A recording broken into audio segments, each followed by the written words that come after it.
Food and Wine Insider is a weekly look at a $1.5 trillion industry touching every American.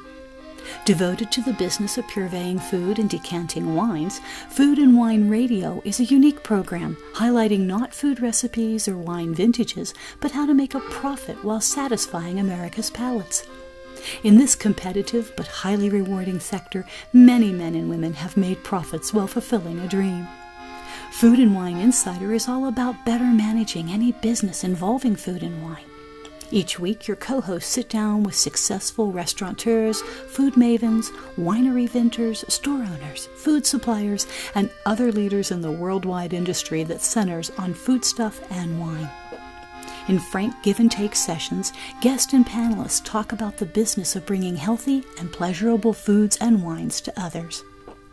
Your Food and Wine Radio host are Ann Daw, former president of the Specialty Food Association and a longtime food executive who has held senior positions both here and abroad with Kraft Foods and Philip Morris. Don Mazzella, a nationally known business commentator. On each show, they invite leaders of the world's culinary and wine industries to share the secrets of their success.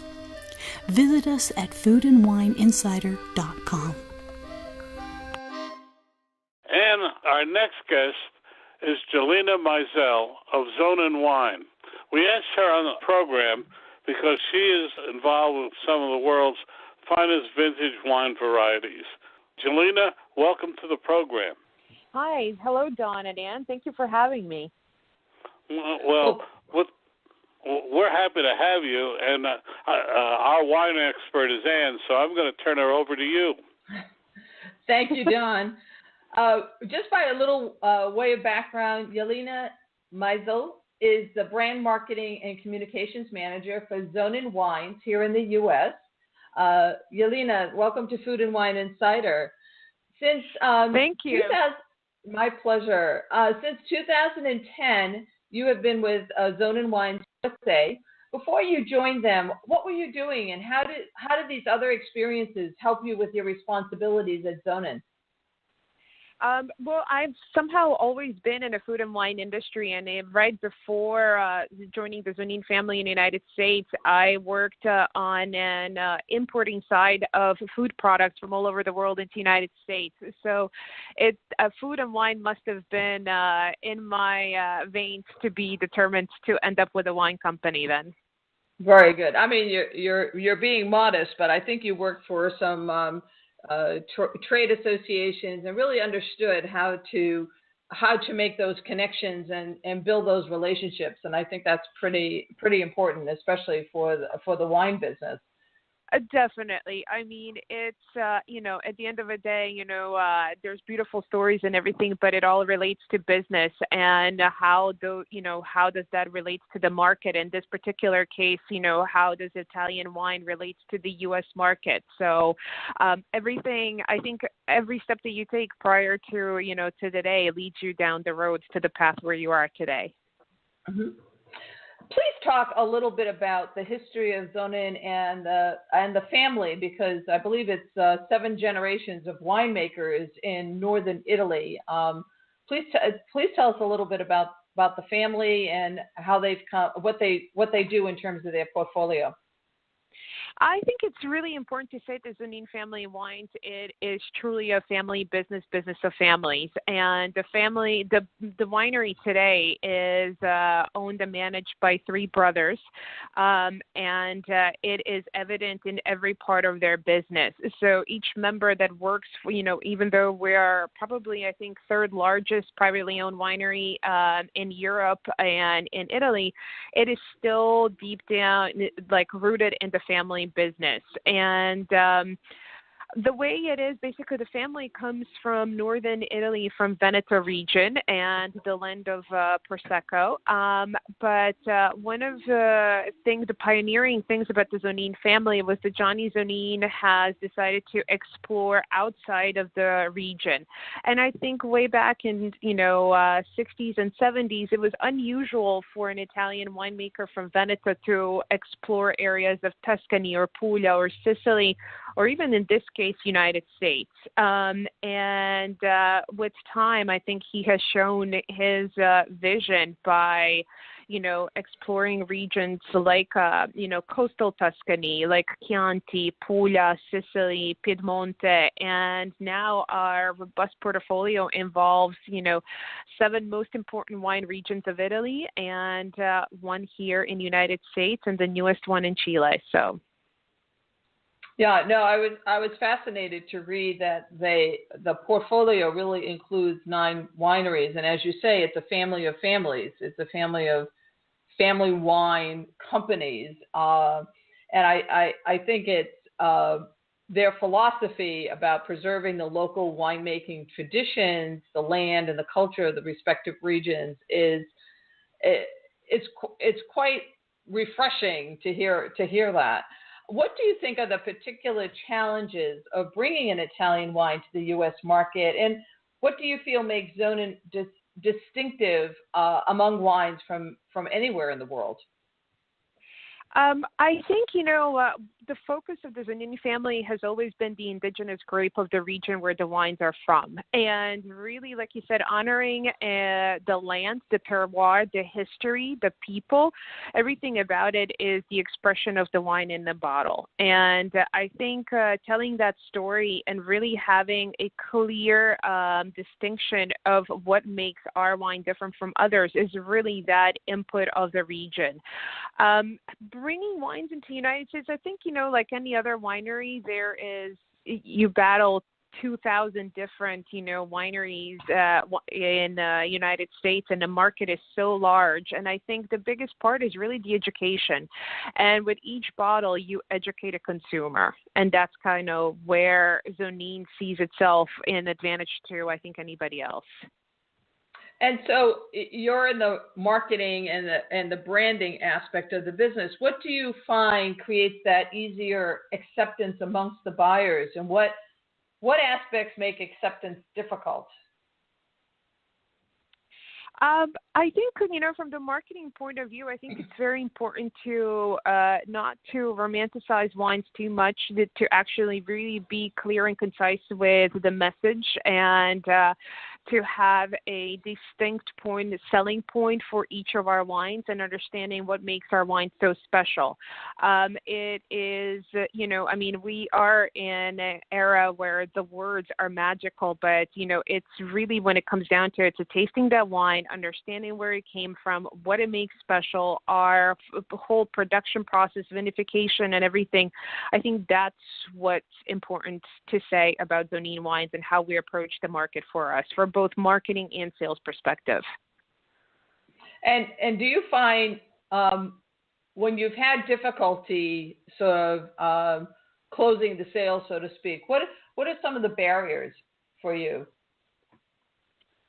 I guess my personal thing is I don't see the barriers or see the opportunities, and I like to look at it, if you're presented, with 13 different, let's say, Prosecco's in a portfolio, why do you decide, why should you choose Zonin Prosecco? I think it's very clear of how we produce our Prosecco, what it makes it stand out from the others, why there is a freshness about it. I mean, you have to have a very clear understanding where your product is. And I think also passion for our own product, and that there's a family that stands behind it, that there's no a middleman. It's literally from the vineyard, to the bottle, to the table, to the consumer's table. And it's basically in full control of the quality that we have in our wines.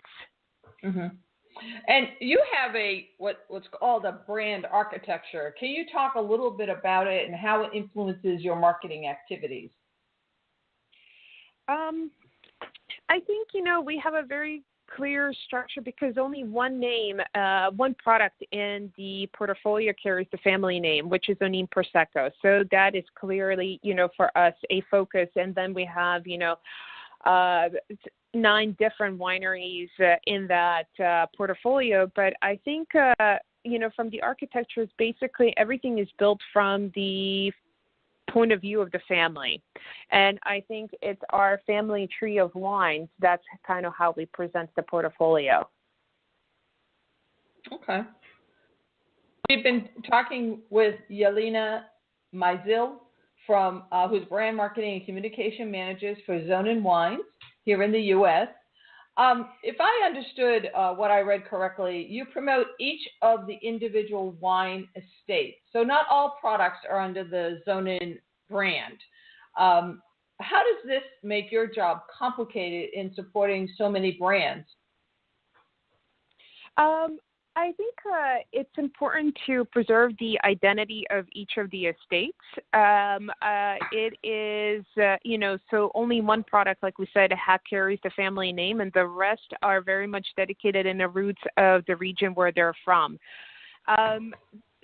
That just puts, 30 different stories to promote in front. But I think it's very important because each region is so distinct, so different, than you have a coastal Tuscany towards Veneto and versus the Puglia and Sicily. But each one is so special that there is so much information and content about each one of them to say. And there's so much history behind each of the estates. I mean, so most of our estates, can date back to 1500s. So that alone gives a lot of leg and a content for each one of the brands to promote. And that's where I think it makes it special, because each brand can stand on its own and say, have a clear and defined eye. Mm-hmm. Okay. And what for you have been the most effective marketing tools for building brand awareness, trial and repeat for the Zonin family of wines? The most effective tool is really getting in front of the consumers and having the tasting, because I think having a consumer taste the wine makes the story and makes the brand and everything that much more powerful. Now, reaching to the consumers is always the hardest. You have a whole United States, and I think what we've done, I would say in the last couple of years, really utilized, very effectively the digital media, and that has been a big driver of our communication, of really reaching a larger groups of people. Can you talk a little bit about how you do that? Because, when you're saying you're basically trying to educate the consumer directly, and sampling, that's a pretty complex process. And so talk a little bit about that, and then talk about what you're doing specifically from a digital aspect, because I'm trying to understand that. Sure. So when it comes to tastings, we are constantly engaging with consumers and looking for different opportunities to really touch a consumer in a direct way, where we could sample the product, talk to them about a product. Usually it could be consumer tastings, different shows and wine festivals. And I think there has been so much more, even just, I've been now with the company for almost 10 years. But there's been such a movement in the food and wine industry in the last 5 years where the opportunities to really reach a consumer have been so much greater. And we try to take an advantage of all of those, depending on the product or whatever the focus is at the time. Is it by the region, or is it focused on a product, or by state, or different things? So it's really, the key is to get out there and have as many people really taste that. And we work a lot with our partners, both on-premise and off-premise, in organizing either tasting, wine dinners, and different ways to engage with the consumers directly. So what types of events have you found to be most effective? Which kind of tasting events or shows have you found to be effective for the business? Yeah, there's great, I don't want to really single any of the shows because there's so many, everywhere, anywhere from, Charleston Food and Wine Festival to Pebble Beach. So across the United States, there's all kinds of different shows that we have gone to. A lot of them in tandem with and partnership with our distributors. So distributor does play a huge role for us in reaching the consumer as well in that aspect. So those, and a lot has to do having our own internal sales force that is always out there and working with our on-premise partners and organizing wine dinners, because there's no better way than really experience the food and wine and somebody leads you through their way. So when we do tastings like this, often we'll either pick a regional tasting or Zonin's Italy and kind of lead you through the menu and taste the wines appropriate to it, and kind of get a taste of all of Zonin's Italy. Mm-hmm. You executed what's called a Taste of Tennis program in Miami for the Miami Tennis Open. How do you measure the success of such events? It's really it's a great branding and a PR event for us. So it's really having our brand associated with the Taste of Tennis, with US Open. It's something that is of a great importance to us. We see beautiful synergy between Zonin Prosecco as a product and the audience there. The success, it could be measured in many different ways. Mostly, for this one, it was the influencer program and how much influence can be done through new digital ways, and engaging with our consumer, even though we're present in the event physically. What happens in the influencer atmosphere is really where we gauge the success of that event. So with different mentions, with different engagements and things like that. Okay.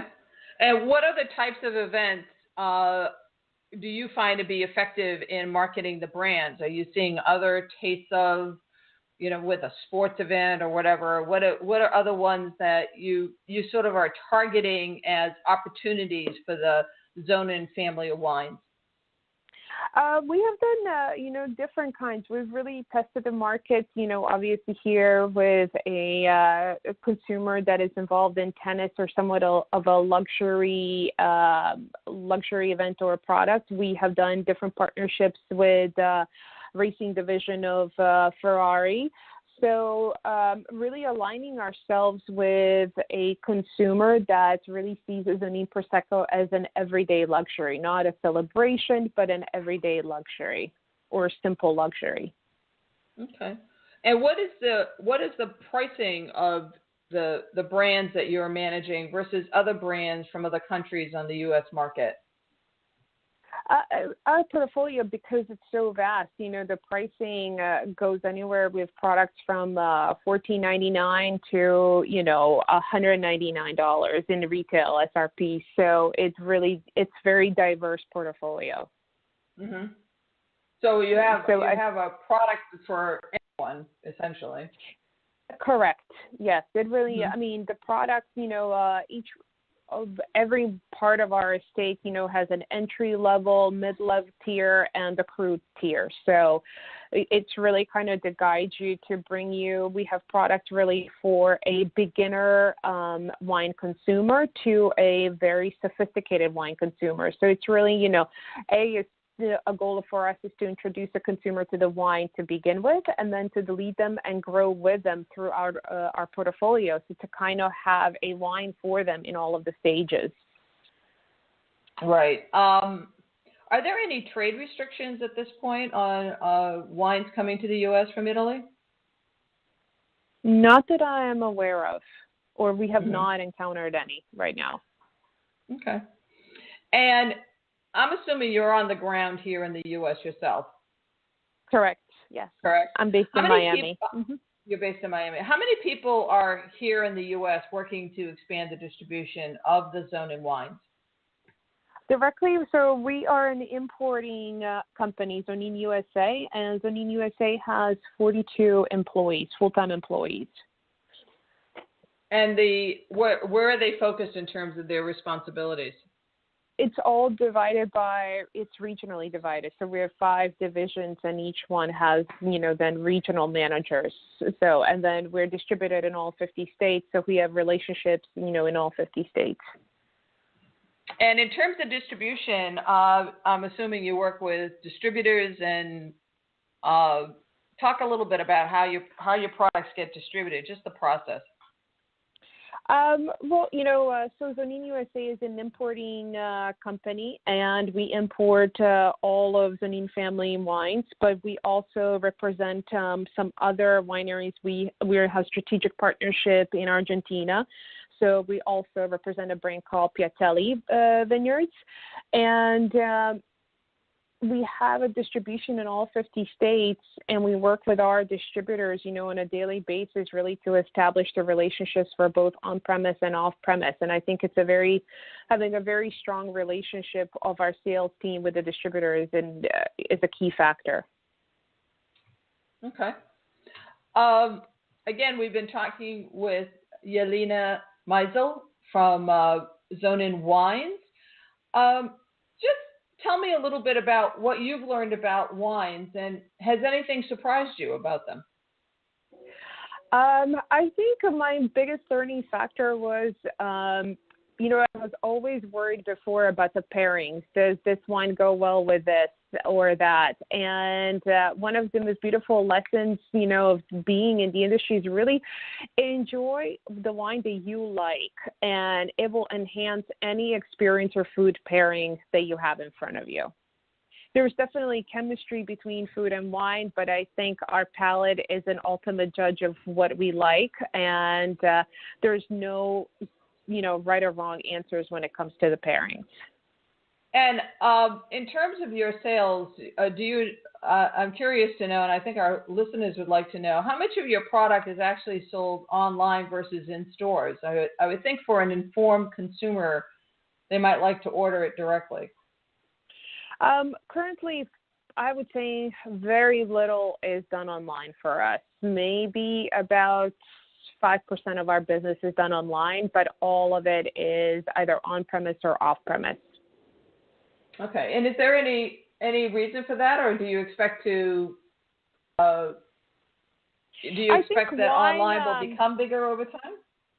It will become bigger over time, but I think wine is still a product where the trust is gained either in store or in a restaurant, because so much of it has to do either with tasting or, one-to-one selling, where online and wine is still a little bit of a different industry. And I think it's evolving, and there are enough things happening in a market, especially, with Amazon currently and Whole Foods, that things are really changing rapidly in an online business and wine industry. And I think we will see huge changes in the next 6 to 8 months. Okay. So you're really dependent on the in-store person to know your wine, to be able to talk to a consumer about the wine. How does that happen? Because that would seem to take a lot of time to get that really done well. It is, but also I think the key is, that we seek the opportunities and tastings where we have the, education moment of even 1 minute to a consumer to explain to them what our wine is about and have them taste and they will seek for it.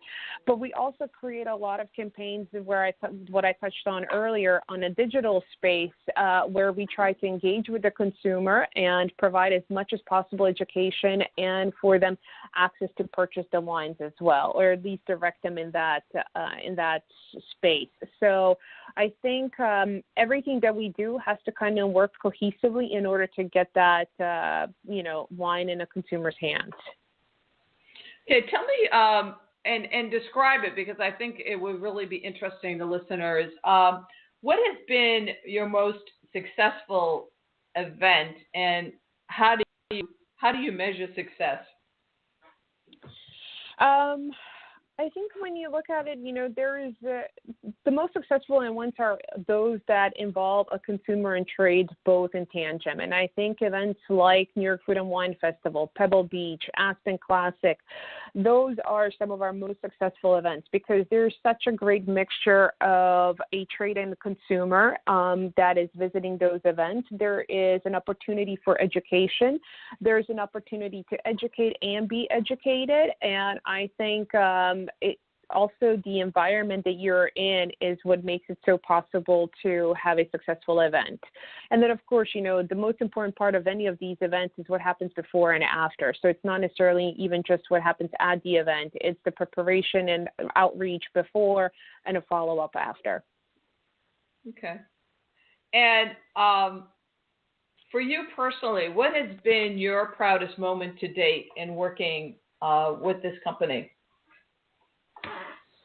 I think to see the growth, of the company of what we have done, and I think to see the brand kind of be able to stand on its own, to know that you have grown this little brand, unknown brand, maybe 20 years ago, to now a brand that, anywhere you turn around, you see the name Zonin and you feel proud because you were part of the process. So each one of these steps is so important in accomplishing that. There's no way to really single out one specific thing that is, that has been the shining moment. It's really the collection of things over the years.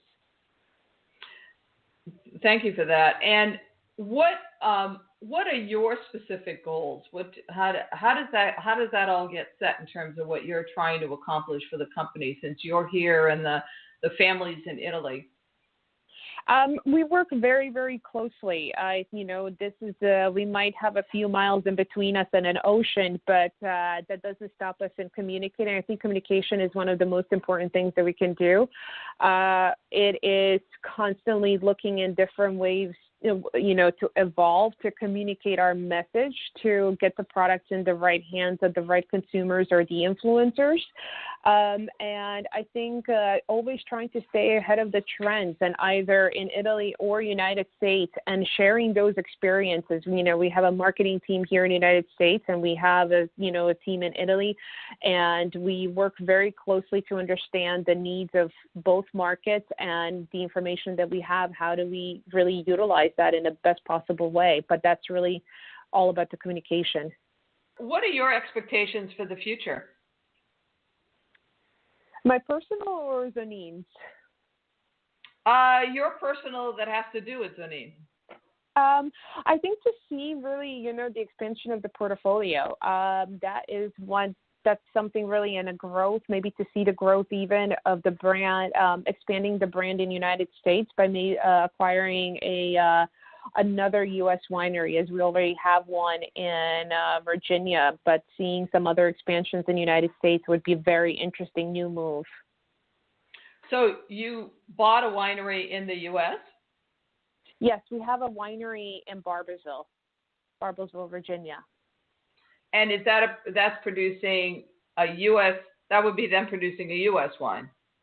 Correct, yes. But the grapes are, Nebbiolo and Petit Verdot, so different styles, but very much Piedmontese style of production. So did those trees come from Italy, or have you created them, or have they come from the U.S.? That's US. Really interesting. They are U.S. Yeah. Okay. Mm-hmm. That's kind of interesting, because you're sort of having a product from Italy competing with your own product from the U.S. What was behind the idea for that? Well, it's we don't see it really as a competition, because the terroir is different. So maybe the latitude is the same as Piemonte, but the air is different, the terroir is different. So everything, all of those influences make the wine that much different. So I think there is very specific to Virginia wine, and that's the expression again of our Virginia wine. Well, we've been talking with Jelena Meisel, who's the brand marketing and communication manager for Zonin Wines. Jelena, I think I'm going to turn it back to Dawn to wrap it up, but I've really enjoyed this. It's been very insightful in terms of the brands that you're managing, how to bring them to life here, the importance of events and shows to have the consumer really understand fine wine, and yet fine wine that doesn't have to cost a fortune, because you provide pricing all along the spectrum. So Dawn, I'm going to turn it back to you, and I want to thank Jelena very much for her time today. And thank you so much for the opportunity. This is so great to talk to you today. Jelena, I have to say I was extremely impressed by your knowledge and marketing acumen. It's been a real pleasure listening with you and Ann. And also, we'd love to hear, what's your website that people can learn more about your wines? The easiest way is to find us at www.zoninusa.com. That's ZONIN USA.com. Well, a link to that website will be on foodandwineinsider.com tonight, where you can hear this and every other past and future program, and you can also tell us guests you might like to hear on the program. Jelena, thank you so much for being with us. Thank you so much for the opportunity. I really appreciate it. It was great talking to you, Ann. Thank you, Don. Have a good day. You too. Bye. Bye-bye. To be successful, most restaurant owners require extra capital from time to time. When you need funding to renovate, buy equipment, or manage cash flow, you don't have time to track down financial statements or wait weeks for a decision. That's where Cabbage can help. Cabbage gives small businesses access to a line of credit of up to $200,000. Apply online and you'll get a decision right away. Since Cabbage is a line of credit, you can take the exact amount you need. You never have to reapply to take additional loans, and you'll only pay for the funds you use.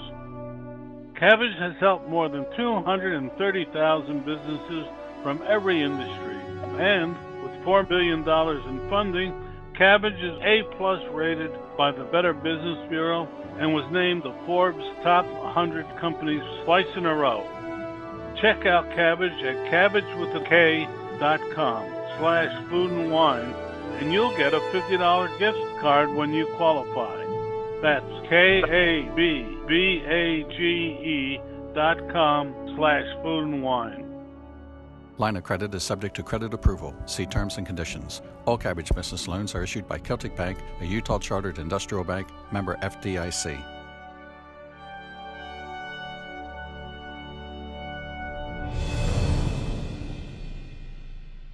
You are listening to Ann Daw and Don Mazzella, and the program is Food and Wine Insider. If you have a question or know someone you think our listeners should hear, contact us at foodandwineinsider.com. You can listen to past shows at foodandwineinsider.com. And I'm really pleased to have our next guest, Paula Lambert, founder of the Mozzarella Company. She's here to tell us more about her remarkable career and company. Paula, welcome to the program. Thanks. Paula, I'm not going to say anything more, but pass it on to Ann. Wonderful. I'm happy to be on the show. Well, I'm really thrilled to pieces to have Paula Lambert on the show because she really is a true pioneer in artisanal cheese making, who founded, as Don was saying, Dallas's Mozzarella Company in 1982.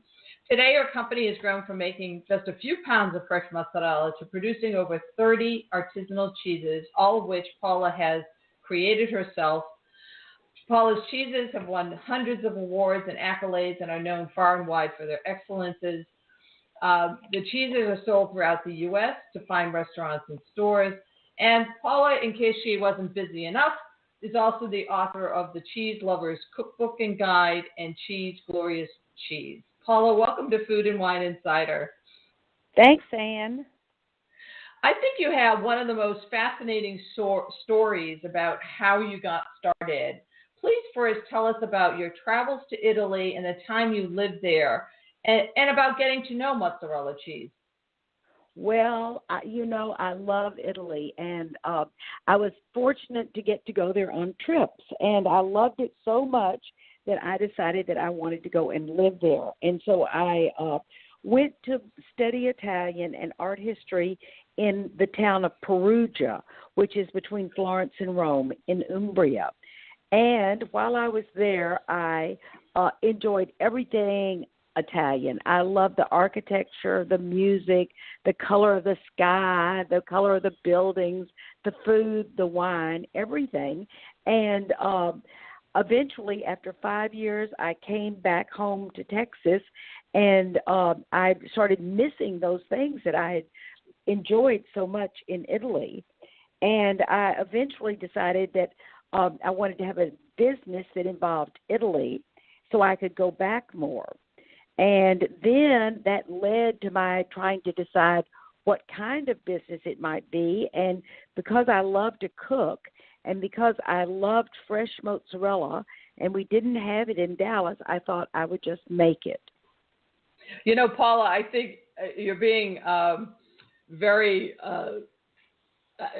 When I think about Paula and what she's done, it's really kind of revolutionary because fresh mozzarella cheese did not even exist and wasn't even known in Texas when you returned. You hadn't necessarily learned how to make fresh mozzarella while you were in Italy, and the dairy business wasn't really in your family. So how you got started and determined that fine restaurants were the best places for the consumer to get to know fresh mozzarella. Tell us about that part of the journey, because it's, you know, you're dealing with a product that people just didn't even know about, and then you figured out how to make it in the traditional sense, and then you brought it forward to the consumers. So please talk about that, because it's really awesome. It's all true. I mean, when I got the idea, I was in for the mozzarella. I had the idea for a company, but I didn't have the subject of mozzarella yet. And I was in Italy, and I thought, well, I was eating a mozzarella and tomato salad, and I thought, this is what we don't have in Dallas, and this is what I'm going to make, and this is going to be my company. And so I went to a little cheese factory where I'd been a customer, and I asked them, how much does a mozzarella machine cost? Because I thought it would be like a pasta machine. You pour milk in the top and balls of mozzarella come out. It was just, I thought it would be pretty easy.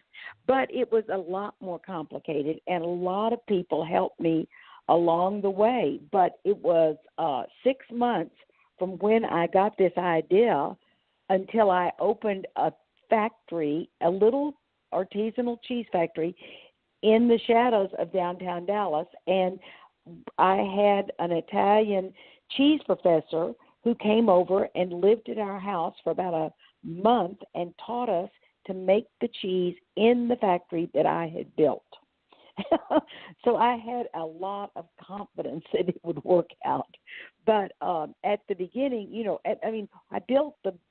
I remodeled this building not knowing how to make cheese, and I did no market research because I didn't have any cheese to show to people because it didn't exist. So it was just, you know, going quickly along, and we learned to make the cheese, and I thought I would sell it to shops. And I went to the shops around Dallas once I had the cheese made and showed it to them, and they all bought it, but they didn't. When I went back the next day to take their order, they hadn't sold anything, or they might have sold one ball of mozzarella. So I quickly had to change course and decide that if I sold to restaurants, maybe it would help the shops, and the people would hear about the cheese in the restaurant and then go to the shop and buy it.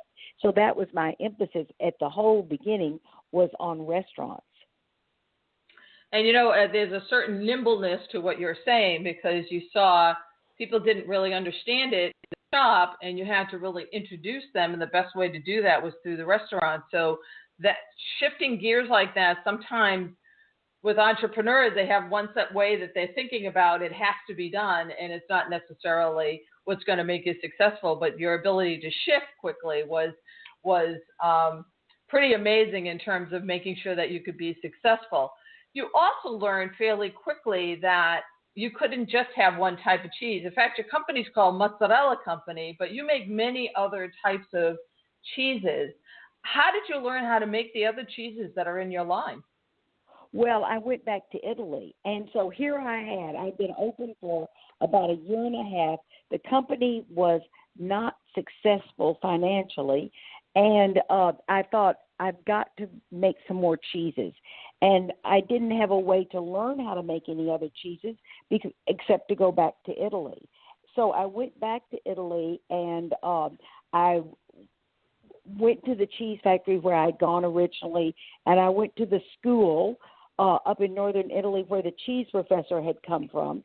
And then I started calling friends and asking them friends in Italy who lived there in different towns, and asking them if any of them knew anybody that made cheese in their villages or towns. And they would call around and I would get an introduction. And then I would go and everyone was so nice to me and so kind. And I watched them make all these different cheeses and I would write down what I saw. And then I came back to Dallas and started experimenting with those recipes that I had seen in Italy. And it completely turned my company around because I then had more cheeses to sell. And at the same time, this was 1984, so a long time ago, Southwestern cuisine was becoming to be popular in Texas. And these were young chefs who were mostly cooking with French techniques using indigenous products to Texas. And so my cheese just fit in, and I rode the coattails of these chefs all over the country as they became famous and as they met young chefs doing the same thing in other parts of the country, and I was supplying cheese to everyone. We've been talking with Paula Lambert, who founded Mozzarella Company back in 1982, and quite frankly, I think the whole artisanal cheese movement, but that's my opinion. You mentioned very, very importantly that you were at sort of this serendipitous time in American cuisine because you had California cuisine was growing, Southwestern cuisine was developing, and food was becoming more important even in Dallas. Can you talk a little bit about how you work with the local restaurants and even the high-end supermarkets to get them to appreciate fine cheese? Well, first of all, I was not only the cheese maker, I was also the delivery person. And so I would just whip into every dock and every kitchen in town. I had a little truck, and I would make the cheese, and then I'd run out while the cheese was maturing during the day and make the deliveries. And I would talk to these young chefs, and I'd find out, I was young too. And so I would see what kind of chilies or herbs they were using. They were all things that we had never heard of. And so then I'd run back and put them in my cheese. And it was just great. I mean, it was so much fun. And so we did all kinds of events together. At one point, the Texas Department of Agriculture was promoting Texas wine. And to promote the Texas wine, they were using these young chefs who were all my customers. And so I was included in that. And Wolfgang Puck was the consultant to the mansion on Turtle Creek. I mean, it was just the happiest time, and everybody was friendly, and we still are. It's just been great. And so as these chefs have gone on to become famous, many of the chefs that were working in their kitchens have restaurants of their own and have gone to different towns in the United States. And it's just, they're all my customers. It's been fantastic. I think you're making an extraordinarily important point for listeners who are entrepreneurs, that how important relationships are. And I think you're one of the few businesses that's still growing by word of mouth. If I recall correctly, you don't do any advertising. You also don't use distributors. Can you talk a little bit about why? Well, we couldn't afford it, and I always thought that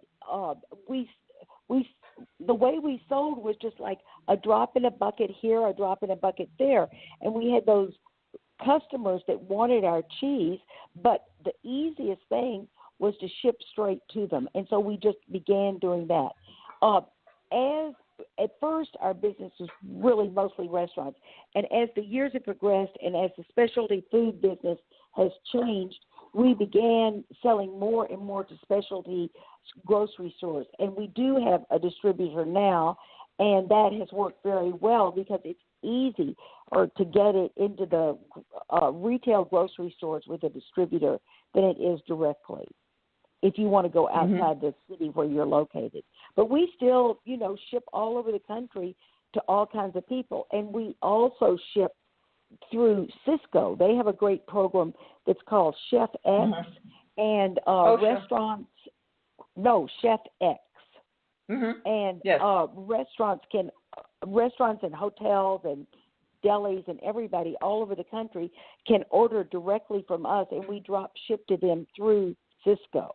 So that's another distributor that we like very much. That's really terrific advice. And again, we've been talking with Paula Lambert, founded Mozzarella Company, and consumers can also order your products online. Yes. I'm just curious about that. How much of your business is online today versus through restaurants and high-end supermarkets? Oh, it's a small part, but we do sell all of our cheeses on our website, and it's mozzco.com, mozzco.com, and as well as having our cheeses all there to order. We also have a lot of information about cheese and wine pairing. We have articles and links and all kinds of things. It's an educational website as well as a commercial one. And Paula, what has been your proudest moment to date? Oh, I don't know, Ann. I mean, I think being a member of the James Beard Who's Who of Food and Wine in America, I mean, that's a really big deal, and I've been a member for many, many years, and I'm proud of it. Wonderful. And if there was anything, as you look back, that you would say, gee, I wish I could do that over again, what might that be? Oh, I don't know. I have often thought if I was going to do this over again, I wonder if I would do a perishable product. I mean, it's been a challenge because, you have to ship overnight everything. The shipping rate goes up. You can't control it and all of that. So it's interesting when I go to some place like the Fancy Food Show and I see all these products. I look at the ones that are shelf stable and I'm a little jealous. Italy, you have this great passion for Italy and you've traveled there a lot. You've learned a lot, obviously, about the cheese business from Italy. How does Italy continue to inspire you?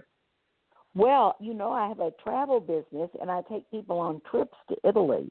And I take them to stay at a villa in Tuscany for a week, and I show them all around. I take them to Puglia down in the heel and show them all around. And it's called culinary travel. It's food and wine related, and it's the Italy that I love, and the history and the culture. I love it so much. But I was also inspired in my cheese making by France, by Mexico, by Greece, many different countries. Eventually, I traveled to many countries to learn how to make different kinds of cheese. And you produce all your own products. How many people work for you today, Paula? We have 20 and 12 cheesemakers, and then the office, the delivery people, the people that help us. And it's still in the same location where I began, which is just in downtown Dallas.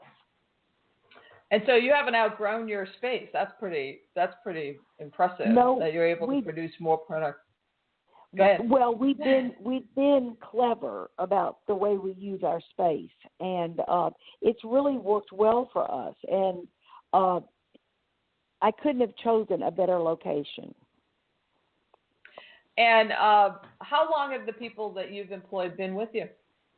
I have one girl that's been with me 34 years, and another about 32. Several employees 25 to 30 years.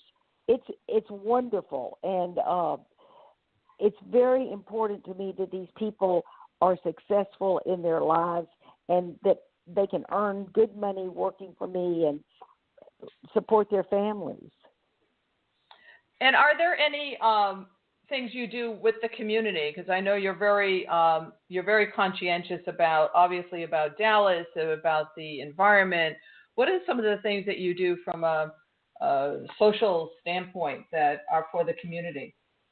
Well, I love the arts the most, and I try to help the arts in Dallas. And I'm also involved with the North Texas Food Bank. I've worked with them and been involved with them for 35 years. I've been on the board of the TIF, Tax Increment Finance District of the part of town that I live in called Uptown Dallas, and we have a very vibrant neighborhood. It's quite dynamic, and I've done all those things, plus Les Dames d'Escoffier, all those are involved with culinary scholarships. I've been involved with a lot of things. So, Paula, have you thought about succession planning? Yes, I have. I have sold my company now. I sold it in April to my two top employees. Wonderful. And are they running the business and you're working for them, or are they still working for you? No, they're running the business, and I work for them, and I ask their permission for everything. I'm very, very allegiant and also very respectful. Wonderful. And throughout your career, what is the most important advice you've ever been given? Well, I think it's an advice that I learned many years ago. It's to finish everything you begin and to do everything as well as you possibly can. And when you have a business and you're the owner of the business, your responsibility never ends. It's more work than you ever dreamt it could be, but you've got to do it all, and you've got to have great attention to detail to be successful. That's really wonderful. And you've also been very involved and have won many awards, from the American Cheese Society. This organization also brings you into contact with budding cheesemongers. What advice do you give them on the cheese business? I think to taste and learn as much as you possibly can. There are wonderful, wonderful cheeses that we're making in the United States, and there are wonderful cheeses from other parts of the world. And taste and keep records, and just you never stop learning. And cheese is so wonderful when paired with wine and beers and juices, and just you never stop learning.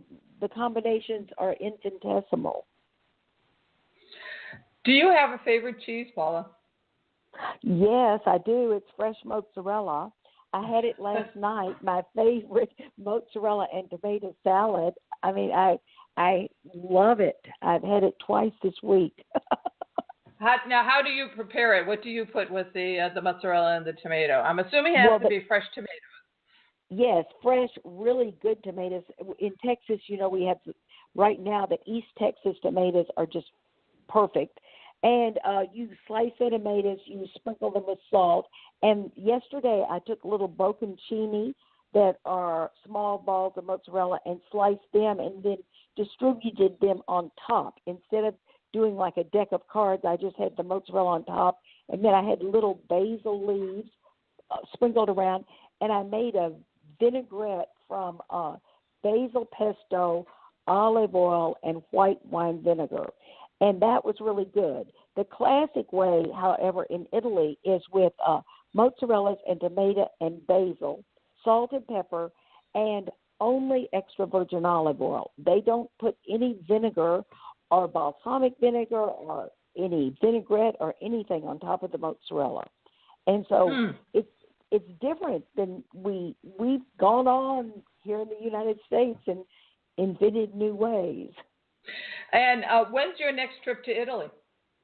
Oh, well, it is September the 20th, and I'm taking people to Tuscany. And then also later in October, I'm taking people to Puglia. Oh, fantastic.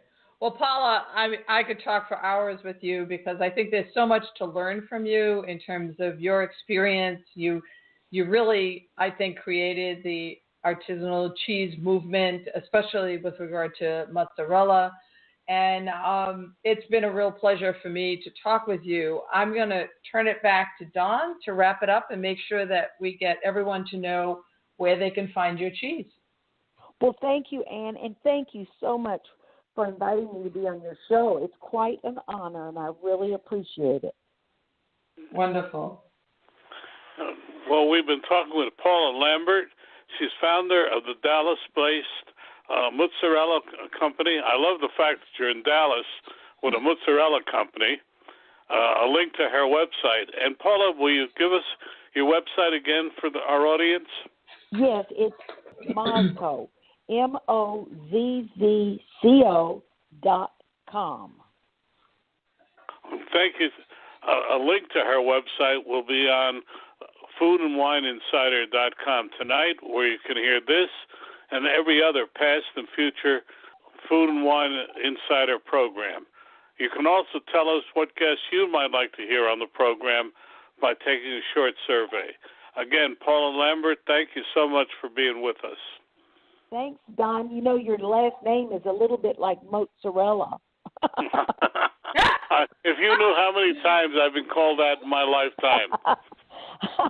Well, I'm glad. Well, I hope it continues. Have a good day. Thank you. Thank you. Bye-bye.